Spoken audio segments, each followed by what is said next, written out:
ओम श्री शक्ति नमः। ओम श्री शक्ति नमः। ओम श्री शक्ति नमः।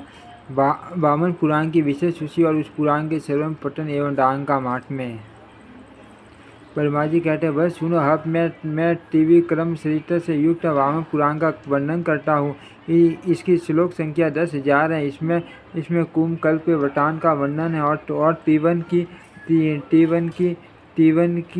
की कथाएं। यह पुराण 2 भागों से युक्त है और वक्ता श्रोता दोनों के लिए शुभ कारक है। इसमें पहले पुराण के विषय में प्रश्न है, फिर ब्रह्मा जी के शिरस शेर की कथा, कपाल मोचन का आख्यान और दक्ष यज्ञ का विध्वंस का वर्णन है। तत्पश्चात भगवान हर की काल रूप संज्ञा, मदन दहन, प्रहलाद, नारायण युद्ध, देवासुर संग्राम, सुकेशी और सूर्य की कथा, काम्य व्रत का वर्णन, श्री दुर्गा सहित तप्ती सरित, कुरुक्षेत्र वर्णन, अनुपम सत्या, महात्मा पार्वती जन्म की कथा, तप्ती का विवाह, गौरी उपाख्यान,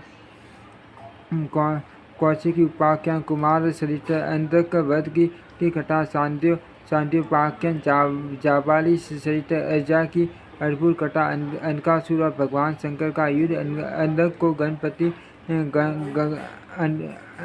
अंधक को गण तत्व की प्राप्ति, मरुद गणों के जन्म की कथा, राजा बलि का सहित, लक्ष्मी सहित, त्रिविक्रम सहित, प्रहलाद की तीर्थ यात्रा और उसमें अनेक मंगलमय कथाएं, टुंडु सहित, प्रेटोपाख्यान, नक्षत्र पुरुष की कथा, श्रीदामा का चरित्र, त्रिविक्रम चरित्र के अंत में ब्रह्मा जी के द्वारा कहा हुआ उत्तम श्लोक तथा प्रहलाद और बलि के स्वाद में छूटल लोक में श्री हरि की प्रशंसा, उल्लेख और ब्राह्मण।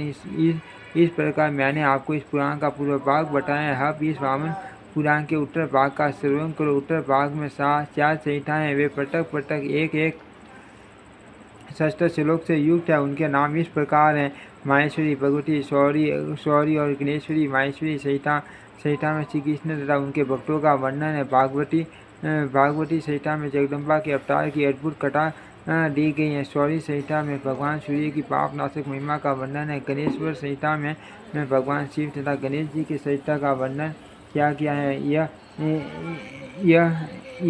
यह वामन नाम का अत्यंत विशिष्ट पुराण महर्षि पुलस्त्य ने महात्मा नारद जी से कहा है। फिर नारद जी ने महात्मा व्यास को प्राप्त हुआ है और व्यास जी से उनके शिष्य रोमसन को मिला है। रोमसन जी नैमिषारण्य निवासी सौनकादि ब्रह्म ऋषियों से ये पुराण कही गई।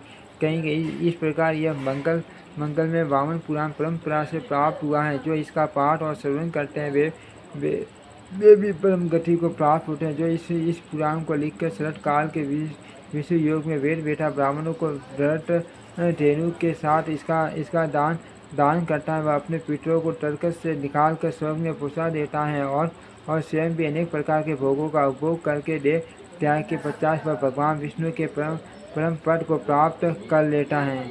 ओम श्री शक्ति नमः। ओम श्री शक्ति नमः। ओम श्री शक्ति नमः।